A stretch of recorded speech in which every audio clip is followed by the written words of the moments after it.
Arthritis হচ্ছে আমাদের জয়েন্টের সমস্যা। আমাদের শরীরে বিভিন্ন জায়গায় আমাদের জয়েন্টস রয়েছে, বিগ জয়েন্টস, স্মল জয়েন্টস রয়েছে।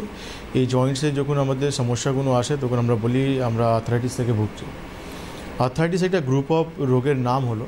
এবার আমাদেরকে ক্লাসিফাই করতে হবে যে একটা মানুষের যখন হাঁটু ব্যথা হচ্ছে তাহলে কী ধরনের রোগ হয়েছে, একটা মানুষের ঘাড়ে যখন ব্যথা হচ্ছে তাহলে কী ধরনের রোগ হয়েছে, একটা মানুষের যখন গোটা শরীরে ব্যথা হচ্ছে তার কী ধরনের রোগ হয়েছে।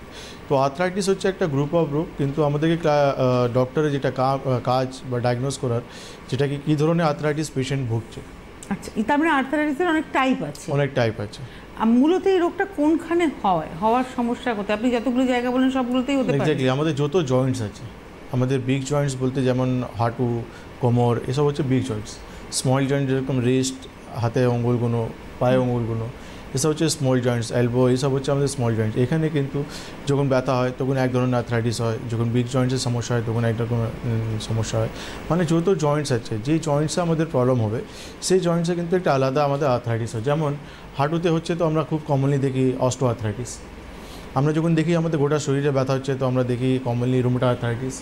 আমরা দেখি যখন আমাদের সেক্টোইলিয়াক জয়েন্ট থেকে ব্যথা স্টার্ট হচ্ছে, মানে স্পাইন থেকে যখন প্রবলেম স্টার্ট হচ্ছে তখন আমরা দেখি এটা অ্যাঙ্কিলোজিং স্পন্ডিলোসিস বলে একটা রোগ স্টার্ট হচ্ছে আমাদের।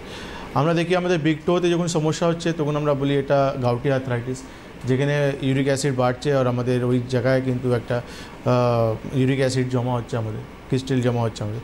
তো যেমন সিমটম তেমন কিন্তু পেশেন্টকে ডায়াগনোজ করে আমাদেরকে জানাতে হয় যে আপনার এই ধরনের রোগ হয়েছে, এর পিছনে এই কারণ হচ্ছে, তাকে এইভাবে আপনাকে সারাতে হবে। ওকে, আচ্ছা, এই রোগটার ক্ষেত্রে কি বয়স ম্যাটার করে? আর্থ্রাইটিসে যেমন অস্টিও আর্থ্রাইটিস বলুন, এইসব সার্ভাইকাল স্পন্ডিলোসিস বলুন, এটা কিন্তু একটা মানে ওয়্যার অ্যান্ড টিয়ার জয়েন্ট। তো একটা বয়সের পর ন্যাচারালি আমাদের দেখা যায় যে একটা বয়স পর 50-60 বছর পর আমরা দেখি যে আমাদের অস্টিও আর্থ্রাইটিস বা সার্ভাইকাল স্পন্ডিলোসিস বা লাম্বার স্পন্ডিলোসিস এটা আমাদের দেখা যাচ্ছে। কিন্তু এটা কিছু কারণের জন্য বা কোনো কারণের জন্য আমাদের যখন আর্লি 30s-40s যখন দেখা যায় তখন আমাদেরকে কিন্তু চিন্তায় পড়ে যাই আমরা যে কেন এই রোগটা হলো আমার।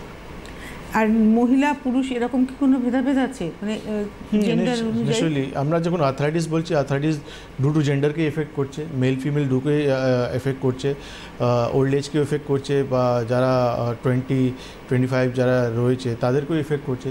তো আর্থ্রাইটিস যে কোনো বয়স হতে পারে, যে কোনো জেন্ডারকে হতে পারে। এবার আমরা যখন স্পেসিফিকলি চয়েস করবো যে এই আর্থ্রাইটিস, তাহলে আমরা বলতে পারবো হ্যাঁ একে হচ্ছে, মেলকে বেশি হচ্ছে, তার ফিমেলকে বেশি হচ্ছে, বা বাচ্চাদেরকে হচ্ছে, বা বড়ো বয়স্ক লোকদেরকে হচ্ছে। স্টেজেস হচ্ছে, স্টেজে অবশ্যই স্টেজে রয়েছে, যে কোনো রোগে আমাদের স্টেজেস রয়েছে। কেন প্রাইমারি স্টেজে তার একটা ইফেক্ট থাকে, সিভিয়ারিটি তার একটা ইফেক্ট থাকে, যখন অ্যাডভান্স স্টেজে চলে যায় আমাদের। যেমন অস্টিও আর্থ্রাইটিস আমরা দেখি যে প্রাইমারি স্টেজে থাকলে আমাদের খুব বেশি আমাদের জয়েন্টসের ইফেক্ট হয় না, কিন্তু যখন এটা অ্যাডভান্স স্টেজে চলে যায় তখন আমরা দেখি কার্টিলেজ ম্যাক্সিমাম ড্যামেজ হয়ে গেছে আমাদের। সেখানে কিন্তু পেশেন্ট একটা অ্যাডভাইস কমনলি পায়, এটা নি রিপ্লেসমেন্ট একটা অ্যাডভাইস পায়। তো স্টেজেস প্রত্যেক রোগে রয়েছে।